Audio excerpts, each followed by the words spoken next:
शिव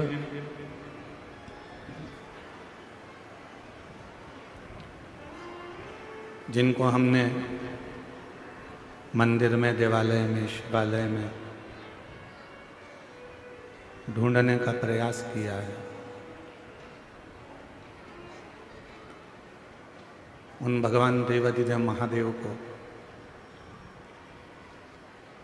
केवल मंदिर में ही नहीं, किसी तीर्थ में जाकर ही नहीं, शिव महापुराण की कथा कहती है उन देवाधिदेव महादेव को कुछ देर अपने भीतर भी ढूंढने का प्रयास करें।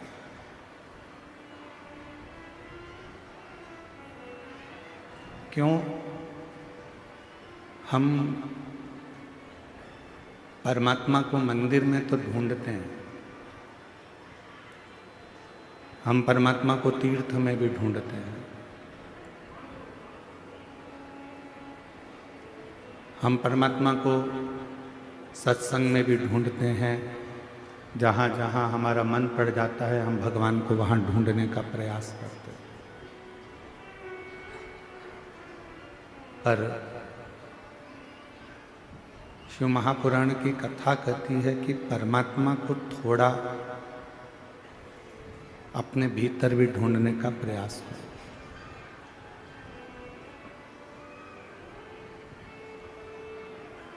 कुबेरेश्वर धाम का जैसे कंकर शंकर है,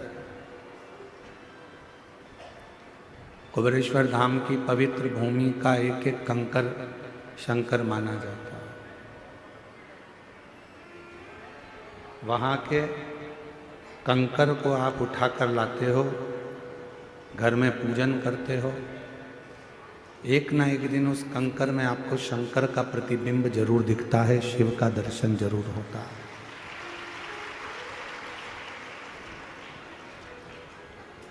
जैसे कुबेरेश्वर धाम के प्रत्येक कंकर में शंकर है,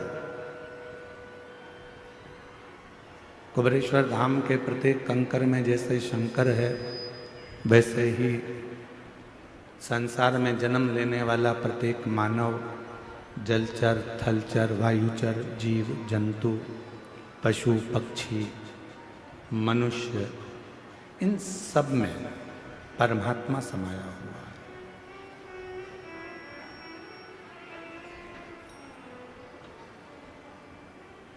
है। ऐसा कोई संसार में जन्म नहीं लिया जिसके अंदर परमात्मा की ऊर्जा ना, परमात्मा की ज्योत ना।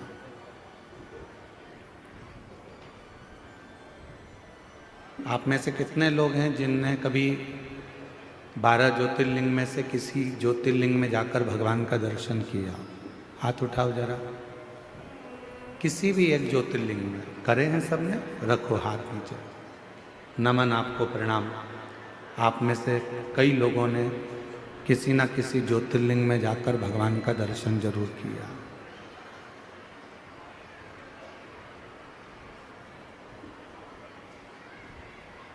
क्यों जाते हैं हम भगवान शंकर के ज्योतिर्लिंग के दर्शन करने के? क्यों जाते हैं हम भगवान की अविरल भक्ति का वो प्राचीन भूमि ज्योतिर्लिंग का दर्शन करने के? क्यों जाते हैं? उसका कारण केवल एक होता है। लिंग पुराण में वर्णन आता है कि जब हम किसी ज्योतिर्लिंग का, स्वयंभू लिंग का दर्शन करते हैं, कोई प्राचीन शिवालय में भगवान शंकर का जब हम दर्शन करने के लिए जाते हैं, तो उस ज्योतिर्लिंग में जितनी जितनी ऊर्जा होती है, उस ज्योतिर्लिंग में जितनी जितनी ऊर्जा, ज्योत, शक्ति उस शिवलिंग में होती है। जब आप भगवान देवाधिदेव महादेव का दर्शन करते हो तो दर्शन करते से ही उस शिवलिंग की ज्योति तुम्हारे नेत्रों के माध्यम से तुम्हारे हृदय में प्रवेश कर जाती है और तुम्हारे अंदर बल उत्पन्न कर देती है, एक शक्ति उत्पन्न करती है।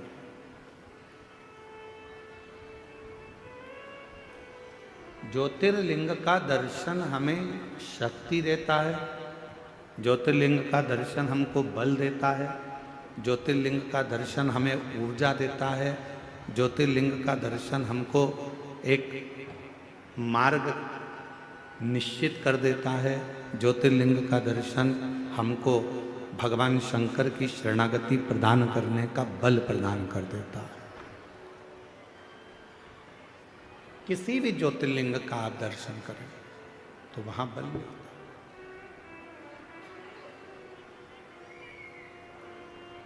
आप में से कितने लोग हैं जो अपने घर में भगवान का जो स्थान है, तुम्हारे घर में जो भी भगवान विराजमान है छोटे से मंदिर में, उस मंदिर में रोज कितने लोग दिया लगाते हैं?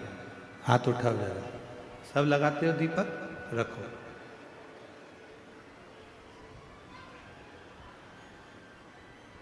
दीपक लगाने का मतलब क्या है? क्यों हम भगवान के मंदिर में दीप प्रज्वलित करते हैं? क्यों हम भगवान के मंदिर में दीप लगाते हैं? उसका कारण केवल एक होता है कि तेरी ज्योति और मुझ में जो तूने ज्योति दी है वो दोनों ज्योति का मिलन तेरे सम्मुख में हो जाए। जब मैं ये ज्योति प्रकट करूं तो हे मेरे भोलेनाथ, हे मेरी माँ जगतजननी दुर्गा भवानी, हे मेरे कृष्ण कन्हैया, हे मेरे राम, हे मेरे बुढ़ादेव, ऐसी कृपा करना कि तुम्हारे भीतर की जो ज्योति है इस मेरी आत्म ज्योति का कल्याण करे और मुझे संसार से आनंद कराकर मुक्त करे। दीप लगाना, दीप प्रकट करना, ज्योति जलाना, ज्योत जलाना या दिया लगाना, ये हमको एक अलग से ऊर्जा देता है, ऊर्जा देता है। एक बार हमने कथा में कहा था, आप लोगों को याद है कि नहीं वो पता नहीं, और मुझे विश्वास है कि कुछ लोगों को तो याद होगा। एक बार हमने कथा में कहा था कि तुम्हारे घर में जो पुराना दीपक होता है वो बहुत काम का होता है। जो पुराना दीप होता है, 50 तरह के दिए मत बदलो। तुम्हारे घर में जो दीपक है 2 दिए, 4 दिए, 6 दिए ऐसे रख लो जिन दिए में आप बत्ती लगाते रहें। कभी इस दिए को अपने साफ करने रख दिया, मांझने रख दिया, घसने रख दिया, तो दूसरे दिए में बत्ती लगा दो, दूसरा मांझने गया तो तीसरे में लगा। उस दीपक में इतना बल हो जाता है, क्यों? क्योंकि वो भगवान के सामने रोज प्रज्वलित होता है, रोज वो दीपक में बाती जलती है, रोज वो दीप लगता है, तो उस दीपक में इतना बल आ जाता है कि तुम्हारी जिंदगी के आधे दुख तो वो दीपक ही हर लेता है, वो दीप की ज्योति ही समाप्त होती है। वो दीपक में इतना बल आ जाता है। हमने कई बार अपनी कथाओं में भी कहा, कोई दीपक अगर भगवान को आप रोज लगा रहे हो, रोज लगा रहे हो, रोज लगा रहे हो, तुम्हारे घर में कोई बहुत बीमार भी व्यक्ति है और दीपक आप उसको मांझने में लेकर जा रहे हो, तो उसको एक अच्छे पानी में थोड़ा सा डाल दो, उसका पानी अलग रख लो, फिर भले आप दीपक को मांझो, मना नहीं है, साफ करो, मना नहीं है। और जो वो पानी है, उस पानी को जब वो बीमार व्यक्ति स्नान करे तो उसकी बाल्टी में उस पानी को डाल दो, जिससे वो उस पानी से जब स्नान करेगा तो उसका आधे से ज़्यादा रोग तो उसी समय समाप्त हो। डॉक्टर को इलाज करवाओ, डॉक्टर को दिखाओ, क्योंकि डॉक्टर शिव का एक रूप रहता है। हॉस्पिटल जाओ, डॉक्टर शंकर का एक रूप है, उसको दिखाओ, मना नहीं, पर साथ में उस दीप में इतना बल हो जाता है।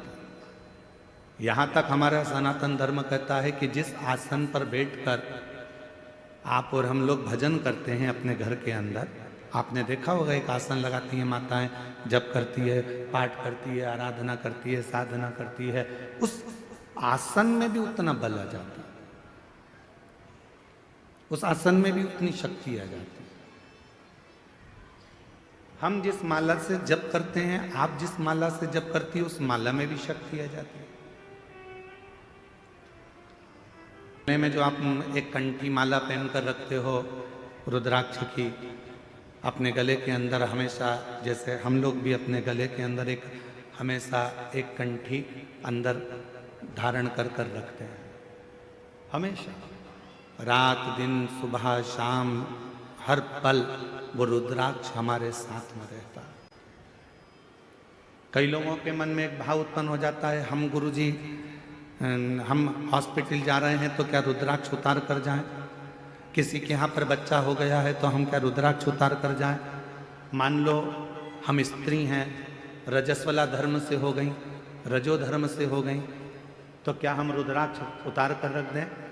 शिव महापुराण की कथा कहती है आप किसी भी अवस्था में रहें, रुद्राक्ष कभी अशुद्ध नहीं होता, वो अशुद्ध को भी शुद्ध कर देगा।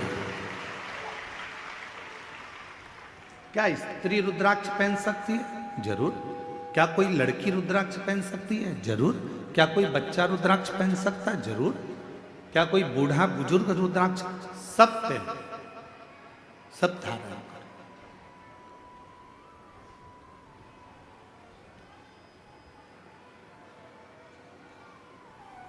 रुद्राक्ष में वो बल उत्पन्न हो जाता है। लोग सोचते हैं कि हम अशुद्ध हैं, हम हॉस्पिटल चले गए हैं, हम उस बच्चे को देखने चले गए हैं, हम अशुद्ध हो गए। ना ना ना, रुद्राक्ष आपको हर पल शुद्ध करता है, हर पल शुद्ध करता है। जैसे भगवान के भोग में तुलसी डाली जाती है, बिना तुलसी के क्या भगवान भोग स्वीकार कर लेते हैं? जम के बोलो, नहीं करते। भगवान को अगर भोग स्वीकार कराना है तो भगवान के भोग में तुलसी डालते हैं, भगवान के भोग में हम प्रसाद में तुलसा दल डाल देते हैं, जिससे भगवान उसको स्वीकार कर लेते हैं। उसी तरह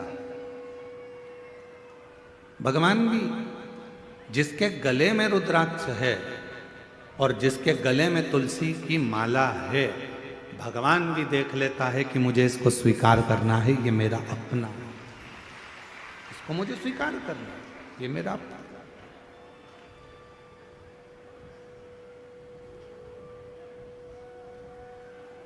मेरी जीजियों, मेरे जीजाओं, मेरी बेटियों, बेटाओं, मेरी माताओं, मेरे बुजुर्ग माता पिता तुल्य आप सब विराजमान हो। मैं निवेदन करूं आप सबसे, भव सागर बहुत गहरा है, संसार सागर बहुत गहरा है। इस पूरे संसार सागर में आज के समय में किसी को समझना बहुत कठिन। कुत्ते को देखकर समझ जाओगे कि कुत्ता काटने वाला है, बोलो सही है कि गलत है? सांप को देखकर समझ जाओगे कि सांप डसने वाला है, शेर को देखकर समझ जाओगे कि शेर आक्रमण करने वाला है, चीते को देखकर समझ जाओगे कि ये चीता आया है, ये हमें खा जाएगा, हाथी को देखकर समझ जाओगे कि हाथी के पांव बड़े हैं, ये हमें दबा देगा, बिच्छू को देखकर समझ जाओगे कि ये डंक मार देगा। पर इंसान को कैसे पहचानोगे कि ये अपन को कब निपटा देगा? बिच्छू को पहचानना सरल है, सांप को पहचानना सरल है, शेर को पहचानना सरल है, कुत्ता को पहचानना सरल है, पर इस कलिकाल में, इस संसार सागर में, आज के समय में मनुष्य को पहचानना बहुत कठिन, बहुत। और देखो, कुत्ता को रोज अगर अपन रोटी देंगे ना तो कुत्ता भी दो महिला के पास में बैठ जाएगा, काटेगा नहीं। रोज रोज रोटी दो कुत्ता को तो वो कुत्ता भी नहीं काटता। लोग कह देंगे वो काट खाएगा, नहीं नहीं वो अपना पालतू है, वो नहीं काटेगा, वो नहीं काटेगा, पालतू है। कुत्ता को रोज रोटी देंगे तो वो कुत्ता काटता नहीं है। पर आज का संसार ऐसा हो गया कि पूरी जिंदगी आपने किसी को दे दी, पूरा धन आपने किसी को दे दिया, पूरी प्रॉपर्टी आपने किसी को दे दी, उसके बाद भी लोग काटने को तैयार बैठे हैं, आपको नुकसान पहुंचाने को तैयार।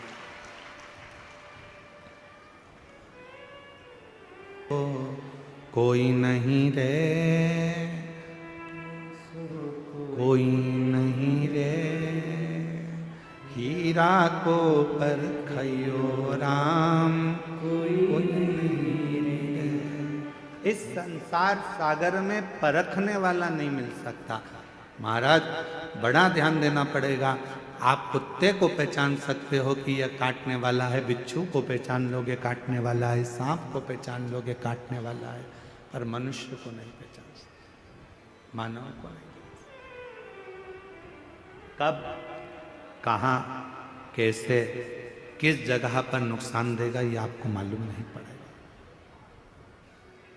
कब आपको तकलीफ देगा मालूम नहीं पड़ेगा, कब आपको कष्ट देगा मालूम नहीं पड़ेगा। तो क्या करें इस संसार सागर में? दुनिया मौके का फायदा उठाने के लिए बैठी है।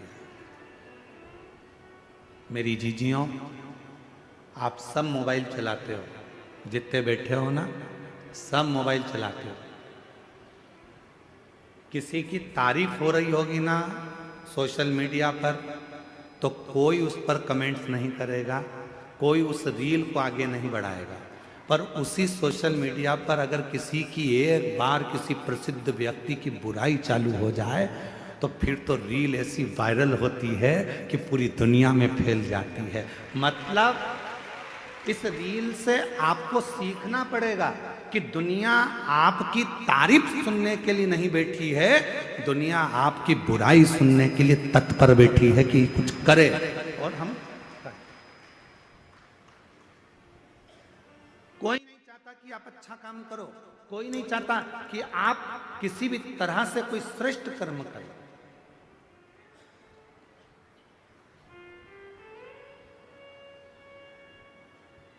गौ माता के जो रक्षक हैं, गौ माता की जो सेवा में लगे रहते हैं, राष्ट्र की जो सेवा में लगे रहते हैं, सनातन धर्म को आगे बढ़ाने में लगे रहते हैं, सनातन धर्म को मजबूत करने में लगे रहते हैं, दुनिया के लोग उसी की बुराई में लगे रहते हैं।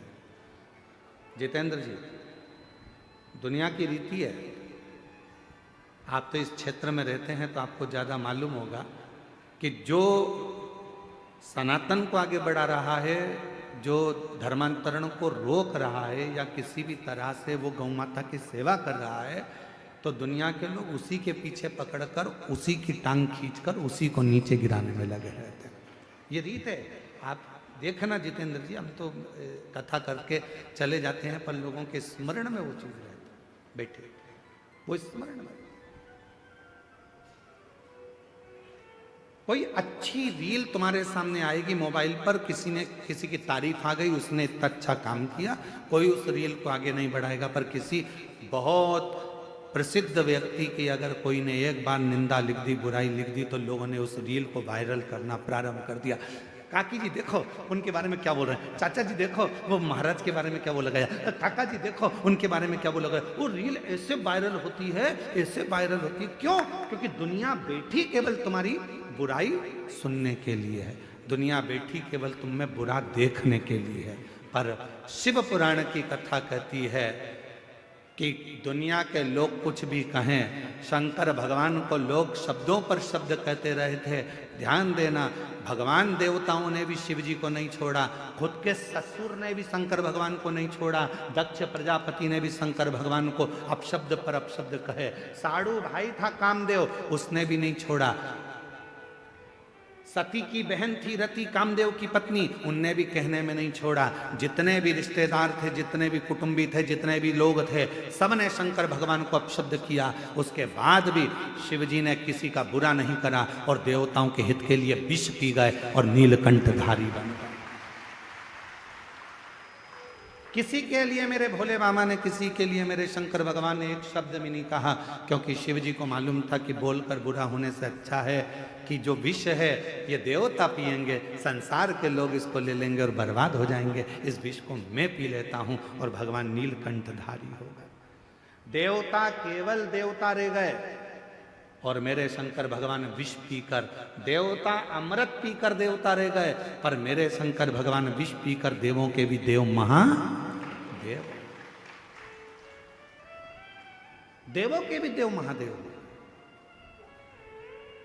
इसीलिए उनको बड़ा देव कहते हैं, इसलिए उनको बूढ़ा देव कहते हैं, इसलिए उनको घर का बुजुर्ग देव कहते हैं। अर्थात बूढ़ा देव का मतलब क्या होता है कि जो सारे संसार का सबसे वृद्ध हो, जो सारे संसार का पूजनीय हो, जो सारे संसार जिसको पूजता हो, दुनिया का हर व्यक्ति जिसकी आराधना करता हो, वो देव अधिदेव महादेव बूढ़ा देव के रूप में पूजाते हैं। वो देव अधिदेव महादेव बूढ़ा देव के रूप में पूजाते हैं। लोग कहते हैं आदिवासी वनवासी ये सब अलग हैं, अन्य जातियां अलग हैं। नहीं, जितने संसार में, जितने शहर में रहते हैं वो भी आदिवासी थे, वो भी वनवासी थे।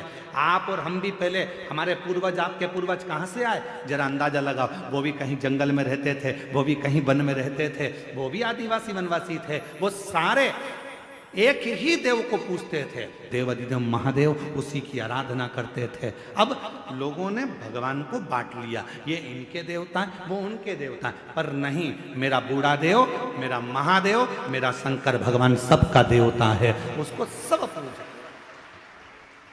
सब पूजा, उसमें भेद नहीं है। शिव में कभी भेद नहीं हो सकता।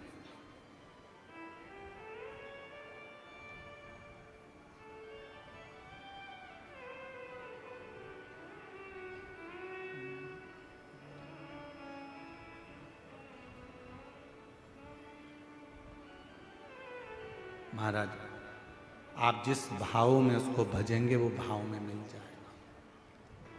दुनिया की रीत है आपसे लाभ ले लेना और आपको धक्का मार देना, आपको धक्का दे। पर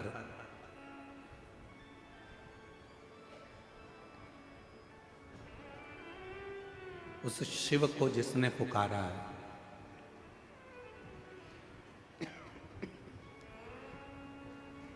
बाबा देव अधिदेव महादेव को जिसने पुकारा है, वो शिव उसके दुख हरने के लिए उसके दरवाजे पर जाकर जरूर खड़ा हुआ है, जरूर खड़ा।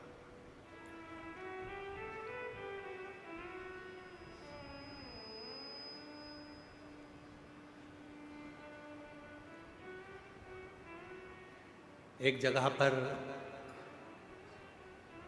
हम कथा करने के लिए गए, जैसे यहाँ आए थे कच्चे गांव, तो कच्चे गांव में भी हम पहुँचे जब, तो वहाँ उनके जजमान जी जायसवाल जी के यहाँ खूब ढोल बज रहे थे, खूब ढोल।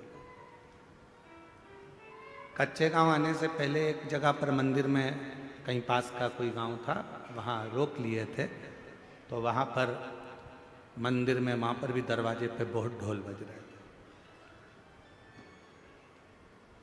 थे। एक जगह पर गए,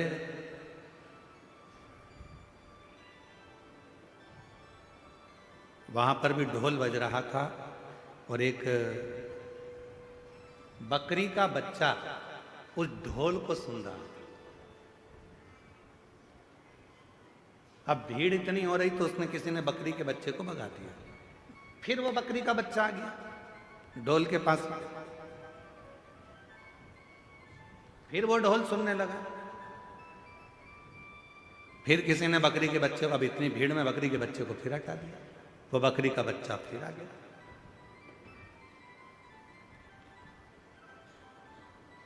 इतने में ढोल वाले ने उसको थोड़ा सा डंडे से, वो जो ढोल बजाने वाला डंडा होता है, उससे ऐसा करा, बकरी का बच्चा उधर गया। फिर हम बहुत देर से देख रहे थे, ये लोग नाच रहे हैं और हम गाड़ी में से हम देख रहे हैं कि ये ढोल वाला उस बकरी के बच्चे को हटा रहा है। अब की बार उसने कहा हटता भी नहीं है, और बकरी का बच्चा फिर आया।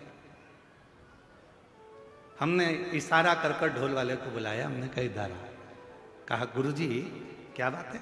हमने कहा तू इस बकरी के बच्चे को क्यों भगा रहा है? समझ में नहीं आता, ना तो इसको संगीत आता है, ना इसको ढोल बजाना आता है, और ना ये ढोल जानता है कि बच क्या रहा है। फिर आखिर ये ढोल के पास में बकरी का बच्चा क्यों आ रहा है? हमने कहा ढोल वाले से, भैया वो बकरी का बच्चा ढोल के पास में इसलिए आ रहा है कि उस ढोल में से उस बकरी के बच्चे को अपनी माँ के शब्द सुनाई दे रहे हैं, उसकी माँ के शब्द।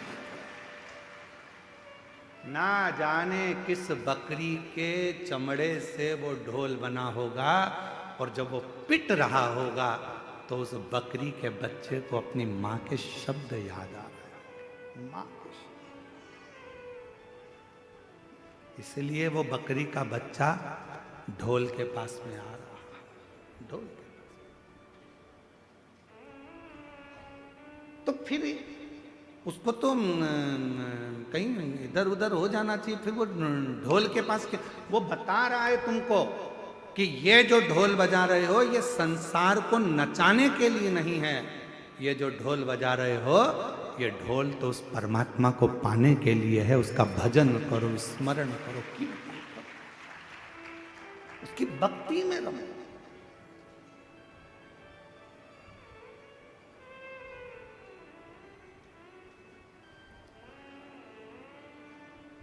उसके भजन में रमो, उसके स्मरण में रमो। बिना भक्ति के कुछ प्राप्त नहीं हो सकता, कुछ। श्रीमद् भागवत कथा में राजा राहुगण का एक चरित्र आता है। राजा राहुगण पालकी में बैठकर जा रहे थे और पालकी उठाने वाले के पांव में लग गई थी। आप लोगों ने श्रीमद् भागवत सुनी होगी तो आपको मालूम होगा।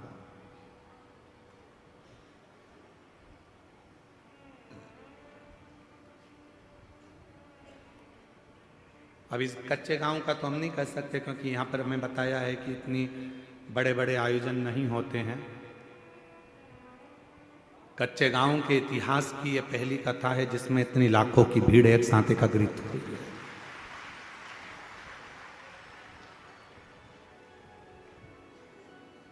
और आज सबसे ज्यादा प्रसन्नता यदि कोई हमसे पूछे कि किसको हो रही है इस कथा की, तो हम छाती ठोक कर कहते हैं कि कच्चे गांव की कथा की सबसे ज्यादा प्रसन्नता हमको हो रही है। उसका कारण है, जो वनवासी, जो आदिवासी कहीं नहीं जा सकते थे, जो दिन भर काम में लगे रहते थे, आज उनके बीच में आकर ये कथा कहने का जो आनंद उत्पन्न हुआ है वो शायद जिंदगी में कभी नहीं हो सकता, कभी।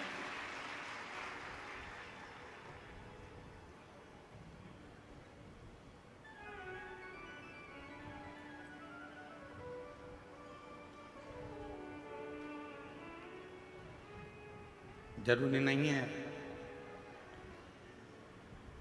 कि बहुत बड़ा मंच होगा तो कथा होगी। आज आप लोगों के बीच में कहकर जा रहे हैं, जितने वनवासी आदिवासी बैठे हैं उन लोगों से निवेदन कर कर जा रहे हैं, कभी तुमको लगे कि हमारे इस क्षेत्र में कथा होना है, आप हमको याद करना। कोई रुपये की बात नहीं, कोई पैसे की बात नहीं। आप मंच नहीं बनाओ तो किसी पेड़ के नीचे पत्थर रख देना, उस पत्थर पर बैठकर शिव महापुराण की कथा हम आदिवासी और वनवासियों को सुनाकर जाएंगे।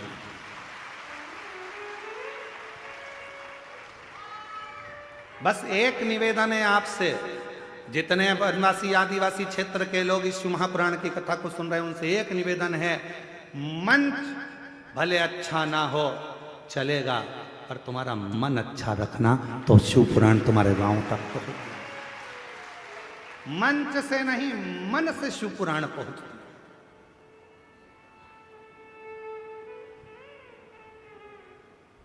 मन से। और तुम तो आटा भी मत देना, चावल भी मत देना, दाल भी मत देना, हम सब सीओर से बांध के लेकर आएंगे, खुद बनाएंगे, खुद खाएंगे और आपको कथा सुना कर लाएंगे।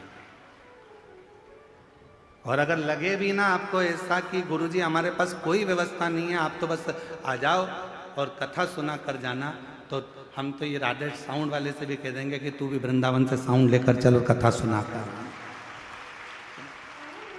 बस इतना याद रखना, आपसे एक ही वचन लूंगा उस कथा में, जहां भी कथा करने जाऊंगा, आदिवासी वनवासी क्षेत्र में कोई भी कथा कराए, हमें सूचना दो। किसी के आडंबर में मत पड़ना, किसी के कहने में मत आना, सूचना स्वयं हमको देना। पर एक वचन वहां लूंगा कि उस क्षेत्र में जिस क्षेत्र में कथा करेंगे, उस क्षेत्र का एक भी हिंदू किसी दूसरे धर्म में नहीं जाएगा तो कथा करेंगे।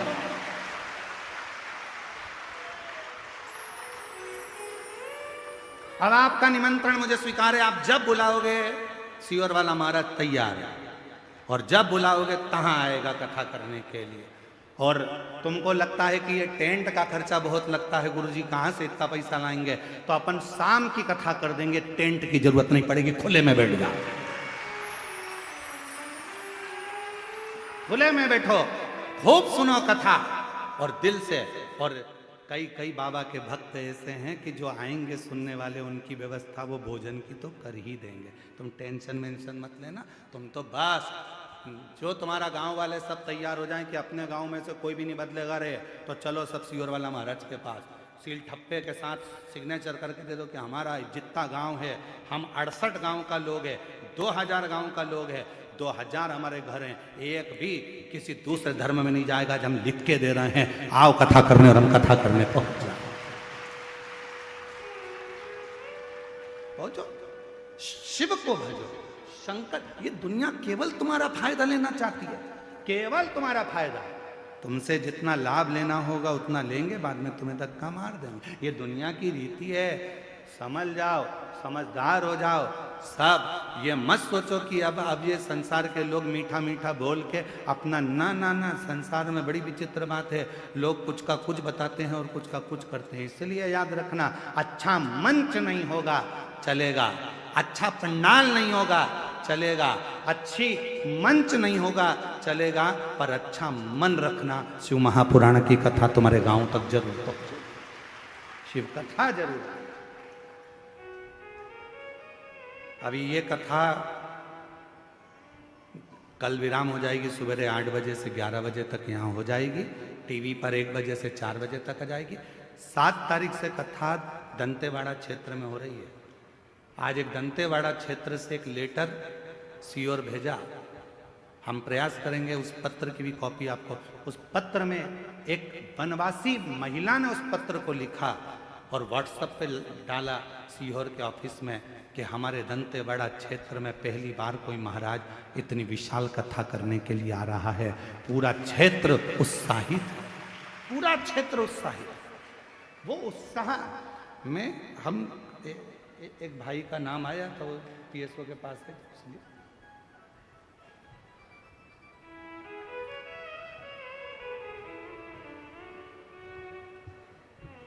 एक किसी भाई का नाम आया था कि गुरुजी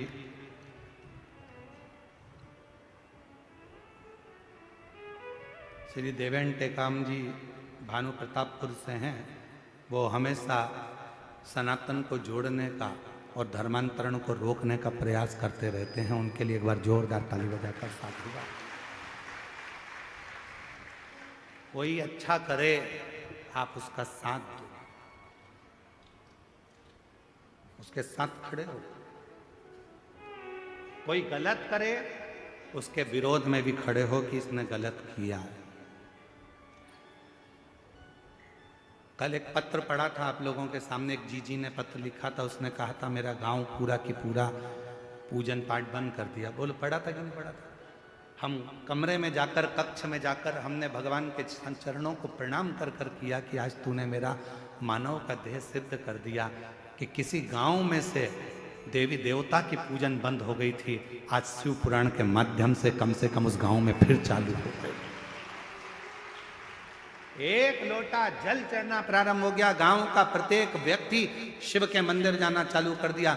हमारा लक्ष्य ये नहीं है कि हम आपको अपने आप से जोड़ें, हमारा लक्ष्य इस व्यासपीठ का केवल एक है कि आप शंकर भगवान से जुड़ जाओ, आप शिव जी से जुड़ जाओ।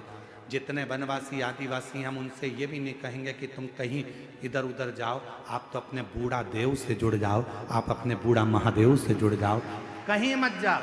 आप अपने बूढ़ा देव की आराधना करो। आप बूढ़ा देव वो शंकर का प्रतिबिंब है, वो शिव का प्रतिबिंब है, शंकर का स्वरूप है। आपको कहीं जाने की जरूरत नहीं है। क्यों हम इधर उधर जाएं? हमारा बूढ़ा देव सबसे प्रबल देव है। हमारा बूढ़ा देव, हमारा महादेव सबसे प्रबल है। हम जो भी दुख आएगा अपने बूढ़ा देव महादेव से कहेंगे तो दुख मिट जाएगा। हम क्यों आडंबर में पड़े? हम क्यों आडंबर में यहां वहां जाए?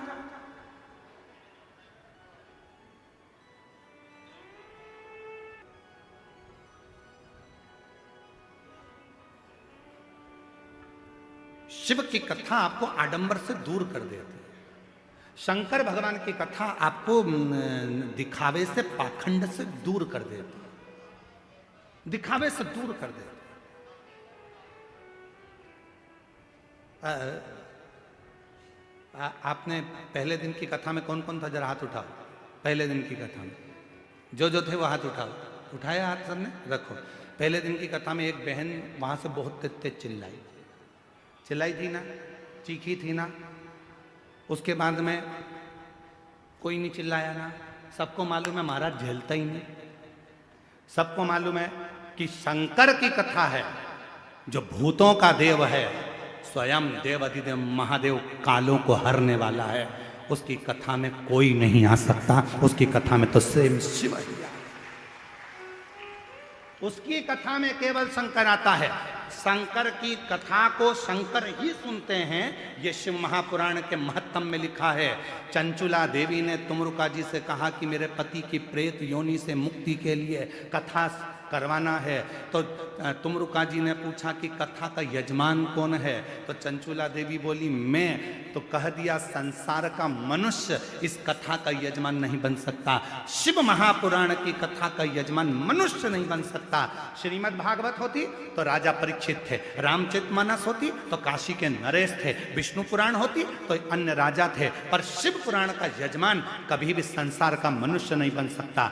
भगवान तुमरुका जी ने कहा अगर शिव महापुराण की कथा सुनना है तो उसका तो केवल एक ही यजमान हो सकता है, वो शंकर और पार्वती हैं। तब शिव पार्वती कथा के यजमान। 7 दिन तक जब तक यजमान शिव महापुराण की कथा करवाते हैं, 7 दिन तक यजमान शंकर की कथा को सुनते हैं। 7 दिन तक यजमान पार्थिव लिंग का पूजन करते हैं। 7 दिन तक यजमान अपने घर में भगवान शिव की आराधना करते हैं। 7 दिन तक यजमान शिव महापुराण की कथा को करवाते हैं। वो यजमान केवल यजमान नहीं रहते, वो 7 दिन तक शंकर और पार्वती का एक स्वरूप बन जाते हैं, ईश्वर और गोरा बन जाते हैं, शिव और शक्ति बन जाते हैं, जो कथा के रस तत्व को ग्रहण कर रहे हैं। जायसवाल जी से आप पूछना, हम चले जाएं उसके बाद में भी पूछ लेना। क्यों जायसवाल जी? वो भंडारे में भोजन चल रहा था, आप उसमें 24 घंटे खड़े रहे क्या? तो जायसवाल जी बोलेंगे नहीं। बोलो जायसवाल जी, 2 लाख लोग भंडारे में अभी तक भोजन कर चुके हैं।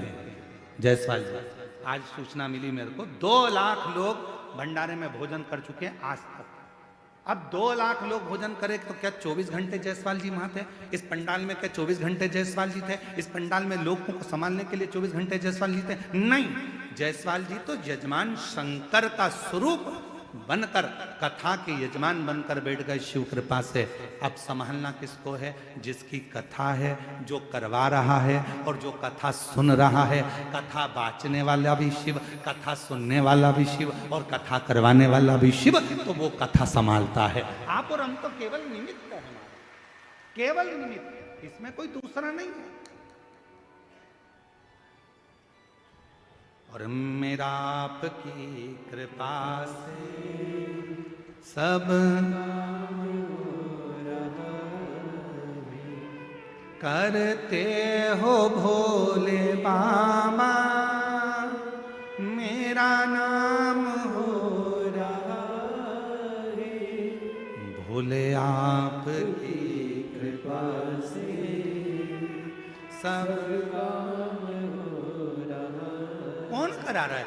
आप जितने लोग कथा श्रवण करने के लिए बैठे हो, विचार कर लेना, आप कथा नहीं सुन रहे हो, आप अपने घर से चलकर नहीं आए हो, वो तो शंकर भगवान आपके दिल में आकर बैठ गए। इसलिए आप ट्रेन में और बस में बैठकर, गाड़ी में बैठकर यहां तक आ गए और कथा श्रवण करने के लिए बैठ गए। शिव बैठ गए। एक पत्र है, उस पत्र में एक भाई लिख रहे हैं कि मैं आपको नहीं मानता था, मैं मंदिर नहीं जाता था। पत्र में लिखा, देखो,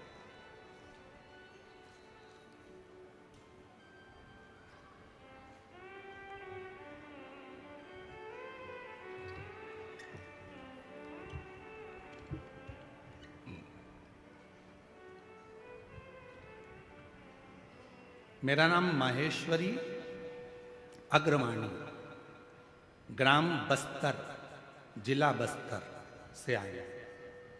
कहीं बैठी हो, हाथ हिला सकती हैं। मेरा नाम माहेश्वरी अग्रवाणी, ग्राम बस्तर, जिला बस्तर से हैं। कहीं बैठी हो तो हाथ हिला सकती हैं, और अगर कहीं बैठी हो तो एक बेलपत्र लेने के लिए आ सकती हैं। हाँ, हाथ हिलाओ जरा, दिख जाओगे, अभी दिख नहीं रहे। हाथ हिलाओ वापिस, दिख जाओगे। हाँ, दिख गई जी, जी दिख गई। आ जाओ, एक बेलपत्र ले जाना, आ जाओ।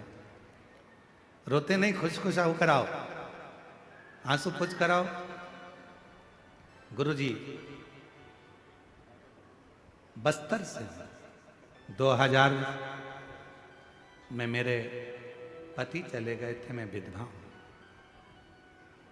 मेरा पुत्र है, 3 साल का था जब मेरे पति का स्वर्गवास हुआ। तब से मैंने अपने जीवन में बहुत संघर्ष किया। गुरुजी, जीवन ऐसे ही कटता चले गया, पर आपकी कथा ने, एक बार मोबाइल में मैंने सुन ली, तभी से मंदिर जाना चालू करा। मेरे जीवन में शिव क्या होते हैं मैंने आपकी कथा से जाना। एक लक्ष्य था, मंदिर जाने का, मेरा बेटा कोई अच्छे पद पर बैठ जाए। मंदिर में साफ करती, सफाई करती, पशुपतिनाथ का व्रत करती, बेटे को भी कहती। पर बेटा कहता, माँ क्या मंदिर की सफाई करने से, या मंदिर में बेलपत्र चढ़ाने से, या शहद का बेलपत्र लगाने से क्या नौकरी मिल सकती है? तब मैंने अपने बेटे से कहा कि तू एक बार कानों में हेडफोन लगा, महाराज को सुन। वो कहते हैं कि मेहनत को 4 गुना कर, रात दिन एक कर, खूब पढ़ाई कर। अभी तू 15 मिनट भी अगर छोड़ देता है तो तेरे बुरे हैं। सियोर वाला महाराज कहता है कि रात दिन एक कर दे। तब मेरे बेटे ने रात दिन एक करा। आपके कहने पर मंदिर जाने लगा, जल चढ़ाने लगा। उसने मुझसे कहा, माँ मैंने सुना है कि एक बार यदि पंडाल में बैठकर कथा सुनी जाए, बाबा देता है। 2024 में कुरुद में कथा चल रही थी, पंडाल में पहुंच गए। बाबा ने ऐसी कृपा कर दी गुरुदेव मेरे पुत्र के ऊपर कि 2018 से तैयारी कर रहा था, पर बाबा की कृपा से ऐसी करुणा बाबा ने करी। 2018 से छत्तीसगढ़ पीएससी का एग्जाम दे रहा था, क्लियर नहीं हो रहा था, पर बाबा ने उसके परीक्षा ऐसी कृपा करी कि 2024 में उसने कुरुद की कथा पंडाल में जाकर सुनी, और बाबा की कृपा से आज मेरा बेटा आबकारी विभाग का सबसे बड़ा अधिकारी बनकर बैठ गया। मैं बाबा को यहाँ प्रणाम करने के लिए आई हूँ कि मेरे बेटे को आबकारी विभाग अधिकारी के पद पर नियुक्त कर दिया। छत्तीसगढ़ पीएससी की परीक्षा मेरे बेटे ने स्वीकार कर ली। सीजी पीएससी की परीक्षा मेरे बेटे ने स्वीकार पास। मैं बाबा को प्रणाम करने आई हूं। आज वो आबकारी विभाग का सबसे बड़ा अधिकारी बनकर बैठा। ये दुनिया की दृष्टि में लगता है। महाराज सियोर वाला महाराज तो कथा कर कर चले जाएगा, पर दुनिया के लोगों को बाद में मालूम पड़ता है कि अपने कच्चे गांव में कथा हुई। कम से कम मुझे एक दिन तो पंडाल में जाकर वहाँ की मिट्टी को कथा सुनकर आरती के बाद अपने हृदय से लगा लेना था, क्योंकि वो पंडाल की मिट्टी नहीं, मेरे भोले बाबा स्वयं अपना चरण रखने के लिए आते, स्वयं चरण रखने। एक विश्वास,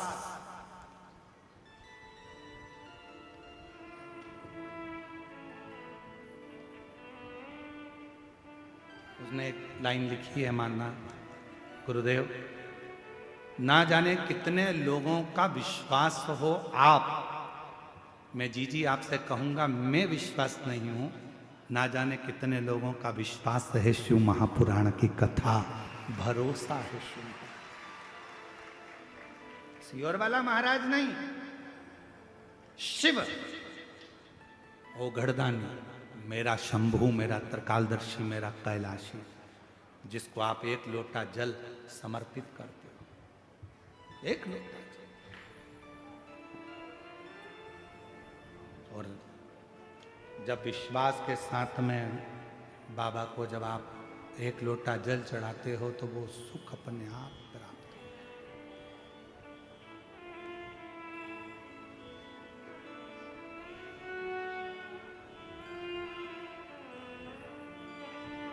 मेरा तू ही तो हमदर्द है, जिसे हर दर्द कहता हूँ, मेरा तू ही तो हमदर्द है, जिसे हर दर्द कहता हूँ। दुनिया के आगे प्रभु चुपचाप में रोता हूँ, दुनिया के आगे प्रभु चुपचाप में रहता हूँ, मेरा तो ही तो हमदर्द है, जिसे हर दर्द कहता हूँ, मेरा तू ही तो हमदर्द है, जिसे हर दर्द कहता। माँ कह रही है, मैंने बाबा का चमत्कार जो देखा, मेरा बेटा कहता था क्या शिव जी नौकरी दे सकता है? 3 साल में 3 नौकरी दी। पहले बनाया उसको जीएसटी अधिकारी, फिर बनाया, पहले टीचर में बनाया, फिर जीएसटी अधिकारी बनाया, और अब आबकारी विभाग का सबसे बड़ा अधिकारी बनाकर बिठा दिया। मेरा तू ही तो हमदर्द है, जिसे हर दर्द कहता हूँ, मेरा तू ही तो हमदर्द है, जिसे हर दर्द कहता हूँ। उससे दिल से कहो, दिल से। आप हम पर भरोसा ना करिए, पर शिव पर भरोसा करिए। सियोर वाले महाराज का तो क्या है, शरीर है जब तक चल रहा है, ना जाने उस भोले बाबा ने ये मनुष्य का शरीर क्यों दिया, हम भी नहीं जानते। एक साधारण से परिवार में हमारा जन्म करा दिया, सीहोर जैसे जिले को, सीहोर को कोई नहीं जानता था, आज बाबा की कृपा से उसको प्रसिद्ध कर दिया। उस भोले बाबा ने क्यों जन्म दिया हमको नहीं मालूम था, क्यों।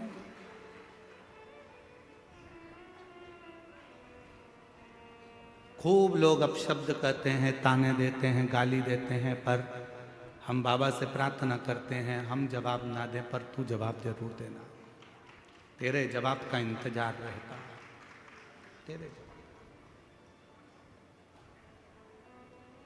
जन्म देने वाला हो, आज उस माँ से पूछो जो खड़ी होकर कहती है कि जिस बेटे का बाप नहीं और मेरा कोई नहीं, शंकर जी की कथा ने संभाल लिया, शिव की कथा।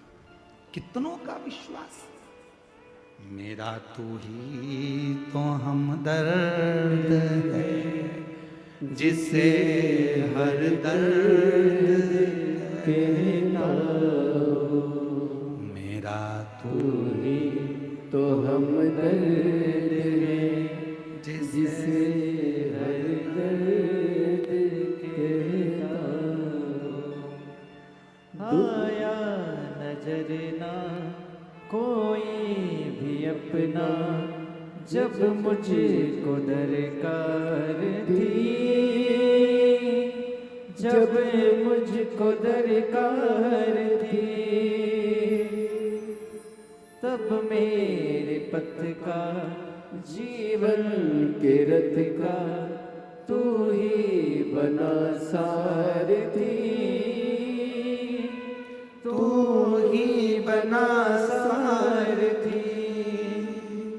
भोले ने करी हर कदम पे ये मेहरबानियाँ, मेरा तू ही तो हमदर्द है, जिसे हर दर्द कहता हूँ। मेरा तू ही तो हमदर्द है, जिसे हर दर्द कहता हूँ। संसार के आगे जाकर रोगे, लोग हंसेंगे, ताना कसेंगे, अपशब्द कहेंगे, आड़ा टेढ़ा बोलेंगे, पर मेरे शंकर भगवान के मंदिर में जब एक लोटा जल लेकर पहुंचोगे, श्री शिवाय नमस्तुभ्यम कहकर जब जल चढ़ाओगे, वो तुम्हारी जिंदगी के सारे दुखों को धीरे धीरे समाप्त करता चले जाएगा। समाप्त। शिव के साथ किया गया छल, शंकर के भक्त के साथ किया गया छल, और शंकर की कथा में किया गया छल व्यक्ति को रुला रुला कर मार देता है। छल से दूर रहना, शिव महापुराण की कथा को शिव पुराण रहने देना, भगवान शंकर के भक्त को भक्त रहने देना, और मेरे काल अधिपति को महाकाल ही रहने देना। उसमें ना कोई आडंबर, ना कोई दिखावा, ना कोई छल, ना कोई, उसकी भक्त भजन स्मरण करो। जवाब वो देगा, इंतजार करना उसके जवाब।